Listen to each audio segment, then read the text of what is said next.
नमस्ते, मैं हूँ Nishtha. Welcome back to another episode of the Nishtha show. ये एपिसोड हिंदी में रहने वाला है। एक सवाल जो मुझसे बहुत ज़्यादा पूछा जाता है पर्सनल सेशंस में, तो मैंने सोचा कि चलो आज हम उसी के बारे में बात करते हैं। तो एक क्वेश्चन है जो हर कोई पूछता है, वो ये है कि जब हमारी स्पिरिचुअल जर्नी शुरू होती है, स्पिरिचुअल अवेकनिंग की जर्नी शुरू होती है, या फिर जब हमारी ट्विन फ्लेम जर्नी शुरू होती है, हम इतना अकेलापन क्यों महसूस करते हैं, हमें इतना लोनलीनेस क्यों फील होती है, सबसे हमें अलग क्यों कर दिया जाता है। तो सबसे पहले तो मैं आपको अपनी अपनी जर्नी से एक चीज़ एक्सपीरियंस एक शेयर करना चाहूँगी। वो ये है कि आप जब एक स्पिरिचुअल जर्नी पे होते हो तो बेसिकली आपको दुनिया से काट दिया गया है, दुनिया से कट गए हो आप, और वो टाइम सिर्फ आपके और भगवान के लिए है। तो भगवान किसी और के लिए जगह नहीं छोड़ते, क्योंकि उस टाइम पे वो आपके साथ हैं। तो one of the reasons is that. Another reason is कि आपके ऊपर जो ग्रोथ जो आपकी हो रही है इंटरनली, और जो आप उस टाइम पे जो आप स्पिरिचुअली जितना आप ग्रो कर रहे हो उस टाइम पे, वो आप अकेले रह के ही कर सकते हो। लोगों के साथ रह के, दोस्तों से मिलके, पार्टीज में जाके, रिश्तेदारों से मिलके, उन सब चीज़ों में तो आप उलझे ही हुए थे ना पहले। उन सब चीज़ों में ही अगर उलझना है तो फिर भगवान आपको क्यों इस जर्नी पे लेके आए। तो one of the reasons is कि आपकी जिस लेवल की ग्रोथ होनी है वो अकेले में ही होती है, वो किसी के साथ नहीं होती।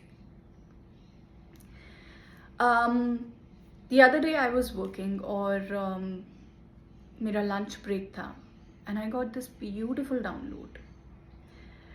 मुझे हमेशा ऐसा लगता था कि मुझे कोई समझता नहीं है, जो मेरे अंदर जो चल रहा है ना कोर में, वो नहीं कोई भी समझ पाता।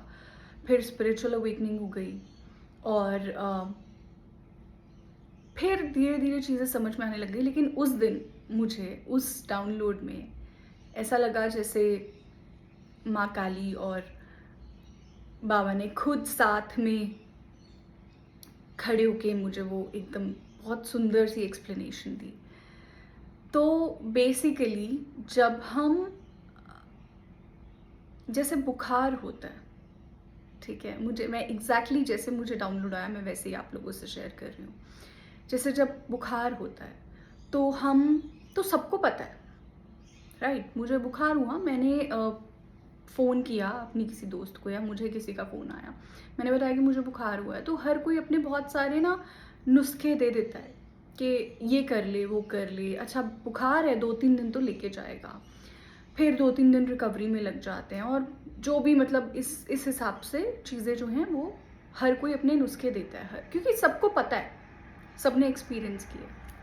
फिर आया 2020, और एक ऐसी चीज़ आई जो कभी किसी ने एक्सपीरियंस नहीं करी थी, जो जिसको भी होती थी ना, लोग एकदम ऐसे देखने लग जाते थे, ये क्या हुआ, ओह ये तो कुछ अलग हो गया है दुनिया में, क्योंकि लोग प्रिपेयर्ड नहीं थे।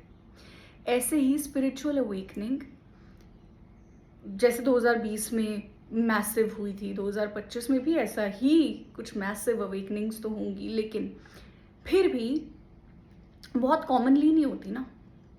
और जिस एज में मेरी हुई, 26-27 में मेरी स्पिरिचुअल अवेकनिंग हुई, होती नहीं है लोगों की, या होती भी है तो बहुत ही कम लोगों की होती है, बहुत कम लोगों की। तो या बहुत छोटी उम्र में भी जिन लोगों की अवेकनिंग होती है, बहुत रेयर है, ये हर किसी के साथ नहीं होता। 26-27 की उम्र में I was very lucky, I am very lucky. तो बहुत ही ज़्यादा ब्लेस्ड हूँ कि भगवान ने छोटी उम्र में दुनिया के वो सब भ्रम तोड़ दिए। तो सच जो है वो उन्होंने बोला कि मैं ही हूँ। तो ऐसे ही बुखार की जो बात है वो हर किसी को होता है। तो जब हर किसी को होता है तो सबको पता है, लेकिन जब कुछ नई कोई ऐसी कोई चीज़ आती है जो लोगों को नहीं पता, तो हर कोई एक अलग सी नज़र से देखता है। क्योंकि उन्हें नहीं पता। ऐसे ही जो चीज़ें इंसानों ने खुद एक्सपीरियंस नहीं करी हैं, वो कॉन्सेप्ट्स, वो चीज़ें जब कोई और इंसान करता है तो लोगों को लगता है कि ये नहीं हो सकता, ये कुछ गलत कर रही है, या ऐसा नहीं होता। लेकिन ऐसा होता है, सब कुछ पॉसिबल है। दूसरा एक एग्जाम्पल मुझे जो उन्होंने दिया कि जैसे और ये सब स्पिरिचुअल डाउनलोड मैं आपसे शेयर कर रही हूँ।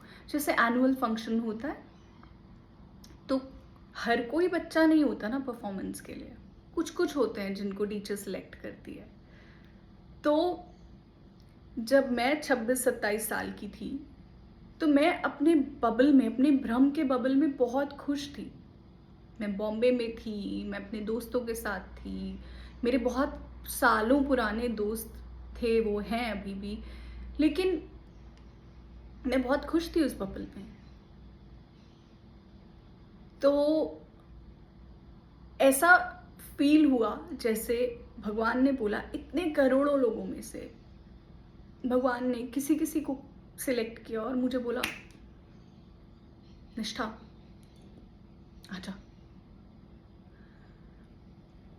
तो मेरे मेरे बस में नहीं है, बस मैं ग्रेटफुल हूँ। मैं सिर्फ शुक्र करती हूँ कि मुझे एक ऐसी एज में भगवान ने चुन लिया जिसमें, जो शायद बहुत बड़ी उम्र में जाके लोगों को चीज़ें समझ में आती हैं, वो मुझे छोटी उम्र में ही भगवान ने समझा दी, सिखा रहे हैं।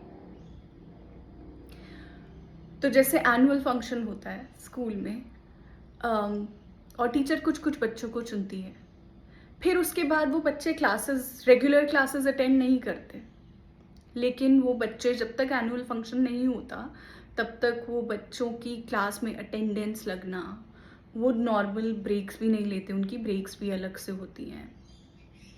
कभी उनको स्कूल जल्दी आना होता है, कभी लेट से जा रहे हैं। ये सब कौन करता है? वो टीचर जो उनको सिलेक्ट करके लेके जाता है। तो ऐसे ही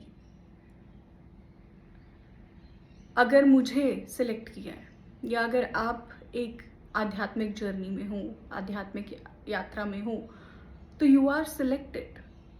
तो उस टीचर को पता है कि आपकी अटेंडेंस कब लगवानी है, कहाँ लगवानी है, आपको ब्रेक कब देना है, आपको खाना कब खाना है, क्या खाना खिलाना है, कब आप आओगे, कब आप जाओगे, ये सब उसको पता है जिसने आपको सिलेक्ट किया है।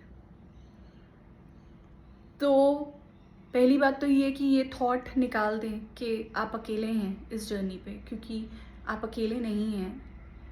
You are always always always in divine protection. और जब आप किसी इस तरीके की यात्रा में होते हैं, इस तरीके की एक स्पिरिचुअल जर्नी में होते हैं, तो आपने भी फील किया होगा भगवान हर टाइम आपके साथ होते हैं। हर किसी के साथ होते हैं, वो कोई स्पिरिचुअल जर्नी में हो या नहीं हो, लेकिन बस जो लोग स्पिरिचुअल जर्नी में होते हैं वो फील कर लेते हैं ये सब चीज़ें। तो पहली चीज़ तो ये कि आप अकेले नहीं हो, डोंट फील लोनली। और दूसरी चीज़ ये कि ये भी एक most commonly frequently asked question है सेशंस में कि जीवन का कुछ समझ में नहीं आता, लाइफ का कुछ समझ में नहीं आता, आगे क्या करें, कैसे करें, क्या करेंगे, जो जॉब हम कर रहे थे वो अब करने का मन नहीं करता, या जिस रिश्ते में हैं मैरिड लोगों का ये बहुत कॉमनली आस्क्ड क्वेश्चन है, अब उस रिश्ते का वो रस नहीं रहा, उस रिश्ते में वो फीलिंग्स जो हैं वो आप, क्योंकि ऐसा होता है आपका हर तरफ से मोह भंग हो जाता है, तो आप, और जब मोह भंग होता है तभी एक्चुअली में आप प्रेम को समझ पाते हो, और फिर वो प्रेम आपको सिर्फ भगवान के लिए फील होता है।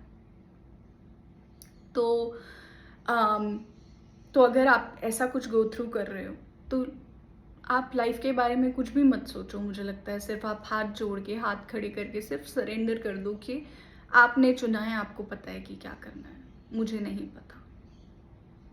तो the Mantra for life should be that I know nothing. और आई थिंक मैंने जब से ये वाली चीज़ सीखी है कि I know nothing, you know everything, ये बहुत बेनिफिशियल है। क्योंकि जब आप इस मोड में रहते हो ना, तो कोई भी किसी भी तरीके का लोभ, किसी भी तरीके की ईगो, इवन स्पिरिचुअल ईगो, वो भी नहीं आती है आपको, क्योंकि आप बोल रहे हो कि आपको कुछ भी नहीं पता। सो आई रियली होप कि जो 2 बहुत ज़्यादा कॉमनली आस्क्ड क्वेश्चंस हैं, उनको मैंने आंसर करने की अपनी पूरी कोशिश करी है, और जो मुझे जो स्पिरिचुअल डाउनलोड्स आए, मैंने वो आप लोगों से शेयर करे। That's it for today's video. मैं आपको मिलूँगी अगली वीडियो में। Till then bye, stay blessed.